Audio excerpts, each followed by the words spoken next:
Now, I normally round up the top questions from the Overwatch University subreddit once a month, but I think we're going to switch the series to a weekly question series over here. So here we go. This is Overwatch support with KarQ. Top upvoted question of the week. Blue is the new meta.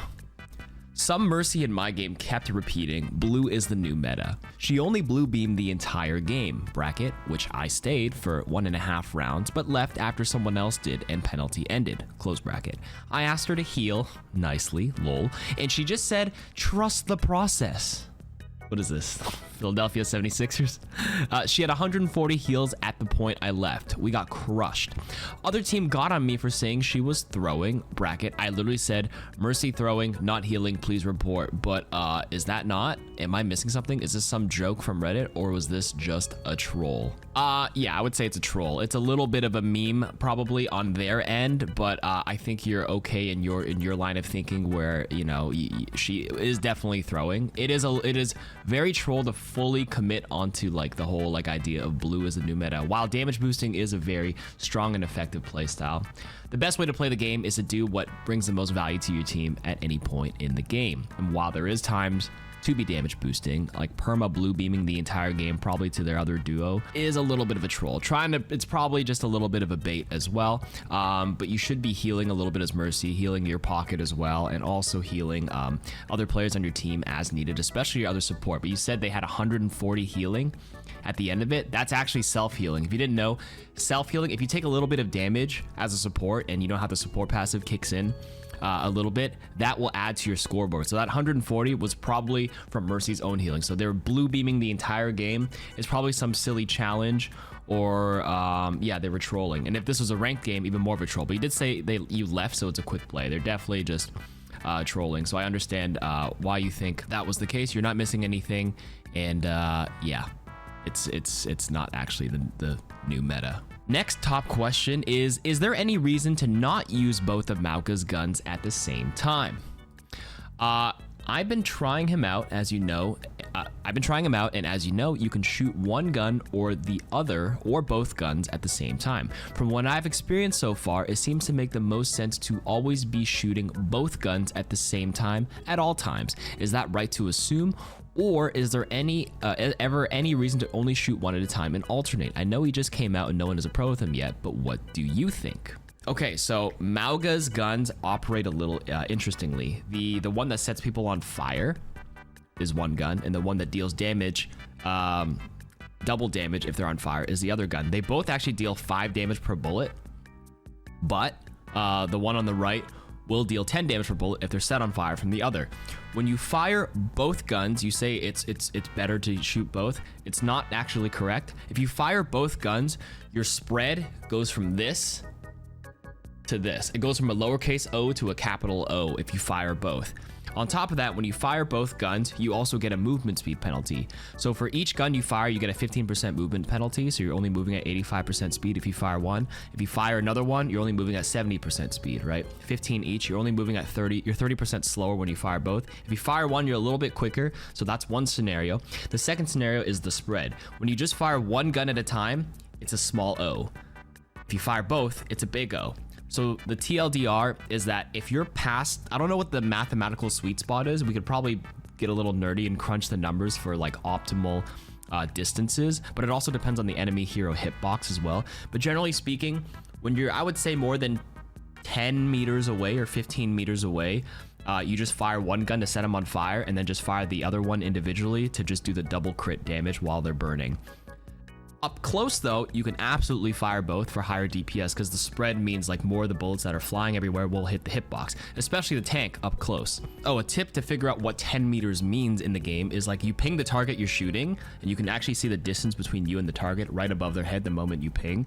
So eventually when you play enough Overwatch, you kind of, or play enough Mauga, you'll get a feel for what's 10 meters and what a sweet spot is for just shooting one at a time. But any closer, you could probably fire both. If they're like a tracer with a smaller hitbox, you know, this can also change as well. It still might be beneficial to fire one at a time at 10 meters or even closer. But yeah, that's a general rule. or I wouldn't say a rule, but that's something to get started on before somebody does the math and actually crunches everything down. But right now, Mauga's, he already got tweaked on day 1 here. They might tweak some ranges in the spread again in the near future, but like, you know, you could just work off the 10-meter range to start and you'll be off to a pretty good start, I would say. Next top question of the week is, I genuinely do not know what to do against Roadhog as a tank. As the title states, no matter who I play as a tank, I cannot for the life of me win if the enemy team has a Roadhog. I try to dive supports just to be hooked and die. I try to ignore the hog, my team does nothing. No Ana switch, no Zen switch, no nothing. I genuinely do not know what to do. I refuse to mirror because that BS is corny. I feel as if Hog was overtuned, but I guess skill issue. A little bit. Roadhog is actually stronger like in the lower ranks, as the devs even said, and actually tapers off the higher you get because people do recognize you can swap Ana. They recognize the weak points. They recognize you can follow up and DPS him down if he's ever caught out of position. I will say the take a breather change, allowing him to simply continue to use the cooldown, makes some previous strong matchups against him as a tank player weaker. So Orisa previously could just wait for the take a breather and then spear him out of it. Then he can no longer self-heal for like whatever the cooldown used to be.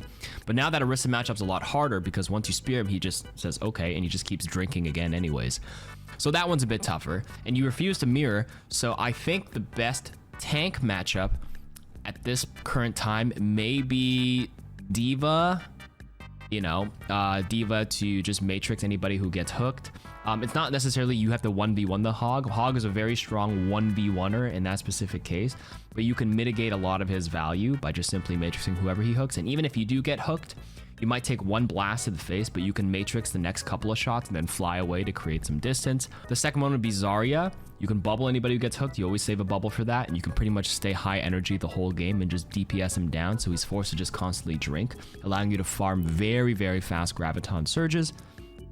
And then the fact that he's sitting there just drinking the whole time means he's not poking with his shotguns and he's not landing any hooks, so you're decreasing his value by just being annoying with well-timed bubbles.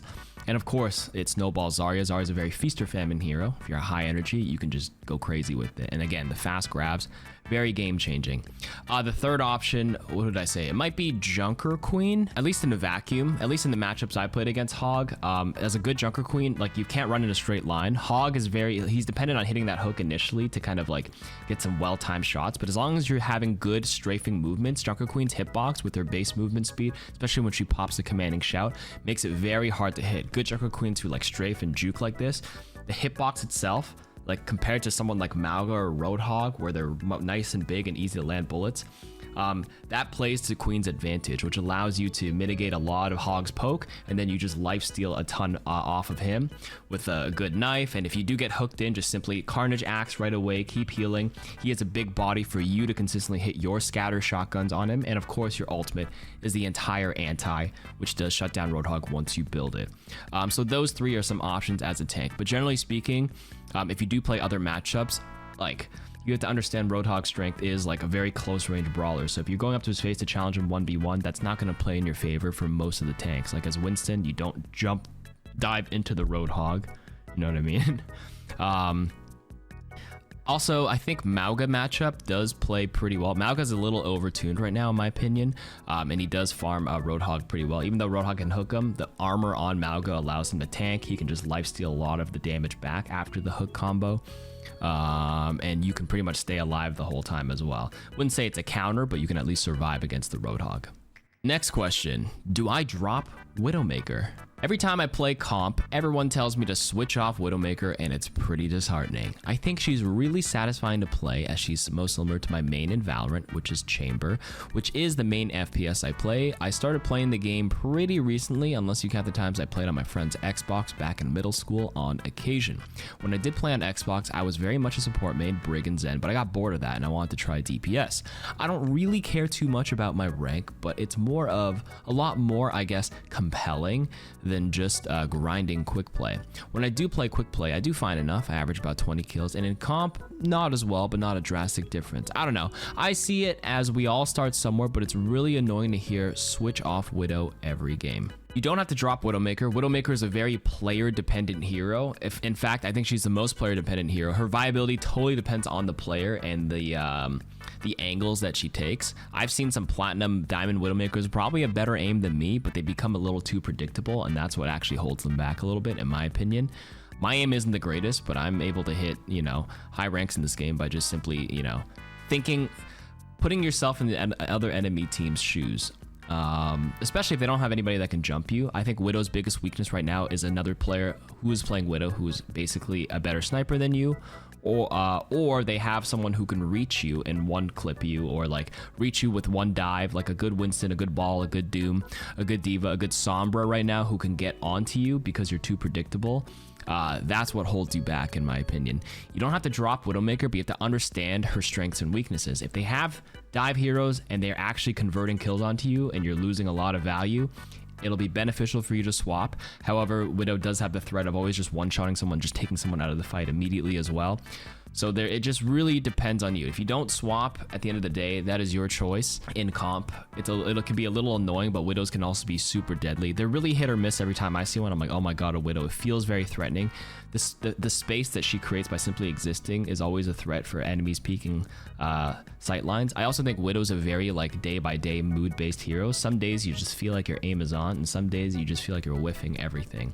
And you have to recognize when those days are, and you can swap to someone similar to Widow, who may be a little bit more reliable and more forgiving if you do whiff a couple of shots, like Ash, a nice mid-range sniper. But yeah, I think a top comment in this Reddit thread said it best here. If you do not swap, that is your choice, but however, you do forfeit your right to ask for swaps in your team, as well as any right to complain if they're not doing well. I mean, you still can, but you just be a massive hypocrite. Those are the rules for one tricking. At the end of the day, you play what you want in a video game, but understand the consequences of not dropping or swapping Widow if you're not getting value. If you are like killing people and people are still bitching, that's a them issue. Next question. How do I navigate a friend who just isn't as good as me? I play with a 3-stack every day. We met through the game and have become friends, which is honestly super cool to me. The problem is one of the members of this 3-stack simply isn't as good as me and the other member. We're continuing to climb in ranks and he's stuck in bronze 1/silver 5. When he is in silver, we end up in high gold lobbies and he just cannot stay alive or get enough kills to help the team.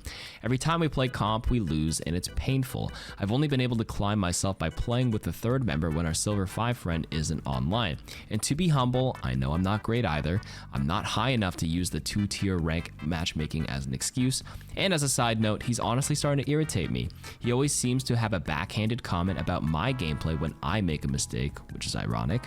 I've talked with my third friend and he was also frustrated with all these comp losses. So how do we kindly break the news to our friend that we don't want to play comp with him anymore? Oh boy. The whole, like, you know, friend social aspect of the game is a tough one to navigate. That's why I really wish, I mean, you can also do the appear offline method and avoid playing with them altogether, but I do think that's a little fake. I think it's important to be upfront and be like, hey, you know, if you enjoy playing with your friend, at the end of the day, you play video games for fun, right? And if you just enjoy playing with them overall, but you notice there's a disparity in rank, you can suggest quick play. Quick play is very sweaty. There's actually a hidden rating in that system too, a hidden MMR. So there is skill-based matchmaking, and if you win a lot of quick play, you will play harder matches to also improve. I've been slowly being converted into a quick play warrior by Flat. That's one thing. Another thing is you could just be straight up honest, right?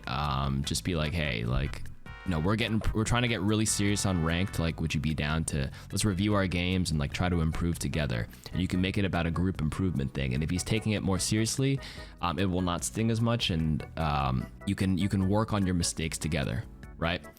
I think if you break it like that, it'll help ease it in. And if they're just not like I can't put this into words. But like, social aspects are already tough, but it's just better to be straight up honest too. And just trust me, it'll feel worse if you're just doing without them and you're online and then you say, and then later on they ask, can I play with you guys? And you say no. That's also like really rude. You have to just be honest. The appearing offline thing may not work long term, right? It's just gonna sting more. It's also about what you value, like the friendship or the competitiveness. And if you're not having a good time playing ranked, you play something else, play quick play, or just be honest, like, hey, we can have a competitive side, but we can also have a casual side. You can also off roll as well and play a different role that you may not be as high ranked on, so that you can also play in a lower silver bracket, but really encourage the whole like taking it more seriously angle. I think that's the easiest way to help him get better, to bring him up to speed, and like that's your mindset on it. And if he's not going to commit to playing a bit more seriously, then you do have to say we're going to grind ranked like on our own, but like if you want to play, we'll swap the quick play with you. That's how I would do it, at least. Question about switching because your team wants you to. As a new player, should you switch off the character you're trying to learn or not? No. Some background information: I was playing both KarQ, DPS, and Genji and Sombra were yelling at me because they weren't getting healed, and they would break line of sight or just run out of my papers when trying to frontline without Ramattra. Both got on VC telling me to switch, even refusing to fight unless they walked me back to spawn so they could watch me switch to another support. All this happened last week, and I'm wondering, should I have stuck on KarQ instead of giving in to their demand? One more thing, this was on quick play. Jeez, man. Look, listen, when I say become a quick play warrior, I mean don't get so into your head that you have to understand it's freaking quick play. I would say don't switch because your team wants you to in quick play. Quick play is literally a casual mode, at least in my eyes. You play what you want, and you can only learn how to play a hero if you play the hero, even in bad matchups. Some people take quick play very seriously. I would be like, hey, I suggest you to play ranked if they're getting really up in arms about switching to a perfect comp, right? People can play ranked if they want the seriousness, you know, just tell them to focus on themselves or don't say anything at all. Just like leave voice and just continue playing. At the end of the day, like if they're bitch about it and they like follow you back to spawn, be super passive aggressive about you swapping in quick play, I would justify that to just leave. That's just so annoying. You won't have that every game. In general, most people just play and then they move on. This is definitely the once in a while kind of moments you have players who do something like that. But I would say for you didn't have to swap. If you want to learn how to play KarQ, you're going to have to learn how to play her in many, many different matchups, even if it's suboptimal as well. And the best way to practice is to just play KarQ. The best way to get better at bench press is to bench press. Best way to get better at KarQ is to play KarQ. Are supports meant to pocket heal is the next question. I'm new at Overwatch 2 and mostly main support. Often people will comment support diff or heal more when I've never gotten less than 10k heals. I'm evidently healing, but DPS seems to go on their own mission and try to 1v5 and then scream for heals. Also, we are not support and not... Are we not just support and not just heals? Most of the time we're fighting for our lives and team members don't always protect or help support, but expect to be pocketed the entire game. I don't know, it's incredibly frustrating. What do you think? Easy answer is the pocket healing thing can work. As a support, you have to do what brings the most value to your team. In a lot of cases, pocket healing can be a very effective strategy, but a lot of DPSs, like you said, will complain. If they die, the last thing they'll do is admit their own mistake and just look to blame someone else. They'll blame the lack of heals preventing them from doing what they want, instead of them understanding where you are as a support if you're getting dove and learning off that. That's just an Overwatch, not even an Overwatch thing. That's just an overall gaming thing and even psychology thing for even in sports or whatever. People don't look within themselves and they try to point their finger at someone else as the reason why they're not doing well. The deflection of blame. That being said, are supports meant to pocket heal? Like I said earlier, it really depends on the character. It depends on what brings the best value in that specific moment. If you're a Moira and you're at 85% to ult, instead of going off the flank and your tank is low, you should probably pocket your tank and just pocket heal till you get your coalescence, and then go for the higher value play with your coalescence right in that specific moment. There will be times that it's actually more beneficial to go on off angles and pressure with DPS, depending on who's alive, depending on how healthy they are. It's a very hard, you know, one size fits all answer, right? That being said, pocket healing can be viable. I think in the Overwatch League last year, there was a fielder, a pro player on KarQ, especially when he first came out. He was actually heal botting completely in a pro match because he realized the highest value in that specific moment in that patch was to just build the Kitsune rush as fast as you can. Of course, KarQ can go off and just go flank and try to assassinate, but they understood as a team that KarQ was overtuned at the time because Kitsune rush had like 3x cooldown rate, higher attack speed, and it built so fast that it was better to just let your team take damage and just AFK pocket heal, play off Kitsune rush, win the fight. So the answer is not as simple, but you know, keep working on different aspects of the game and you'll be able to find what brings the best value at any given moment. Okay, a couple more questions. We're trying to do 10 questions. What role do you find the least stressful and the most relaxed playing? My best role is tank. However, I find support to be the most enjoyable. Reason for this is that support, I don't feel as much responsibility as when playing tank, for example. Supports certainly play a key role in the success of the team. However, the tank role and DPS role have a much bigger influence on the outcome of the game, in my opinion. If you have an inferior tank compared to the enemy tank, there's only so much you can do as a support. Therefore, I don't feel the responsibility of the loss as much when I play tank as much as when I play tank. When playing tank, it is much harder to understand where the game is going right or wrong, whereas support, you see everything play out in front of you, so the key reasons for a loss are more apparent. Do others find this, or possibly find other roles to be less stressful? Quick answer for me is yes, I actually also find support the least stressful. It is my main role, but I do play most other roles when I do play some quick play. Support is the easiest to consistently feel like you're doing something. If you're a tank and you're not getting resources, or like the enemy DPS are just killing your backline the whole time, there's a lot of moments where you just feel like you can't do much. And as a DPS, sometimes you can't take certain angles because they have some resources or some angles taken, and you can't go into a 1v2. But as a support, you can always be chucking heals, so it always feels like you're contributing because someone's always taking damage in this game. So I find that the most engaging. I always feel like I'm doing something, so that's why I like the role. And I find it relaxing because I play the role so much. There is a little less to think about if you're playing like a baseline support. You can just kind of heal bot if you're really just like, I don't know, if you're high or drunk and you're just playing the game on quick play. Also, I'm not encouraging you to do that, but I'm just saying, I'm trying to bring that analogy that it is a lot more relaxing. There's less to think about in the baseline. But of course, if you really want to climb on support, you do have to understand when to take angles, when to aggressively push, when to deal DPS, depending on the support you're playing, of course. But it is definitely the most relaxing, in my opinion. This is a stupid question, but how do you deal with a shield botting Rein when playing tank? I'm silver, by the way. Last night I was playing Zarya and my team was winning. I was easily able to kill their squishies who were out of position. I was full charge a lot and was easily able to walk past their tank and kill half their team. Then they switched to Rein and got so much value from shield botting. I could no longer make space and kill squishies who were clearly out of position. If I go forward, he would hold his shield and that's it. He barely had to do anything, and I die so much quicker now because I can't get healed if I'm behind his shield. If I went backwards, he would move forwards, only holding his shield. He also barely swung his hammer, and I think when his shield started to break, he would. But when his HP got low, he could put his shield back up, which allowed time for him to get healed enough so he wouldn't die. I've had this problem before with Rein. It doesn't matter what tank I play. He feels like a wall, and I can't do anything. This post is such an important lesson to everybody who complains about...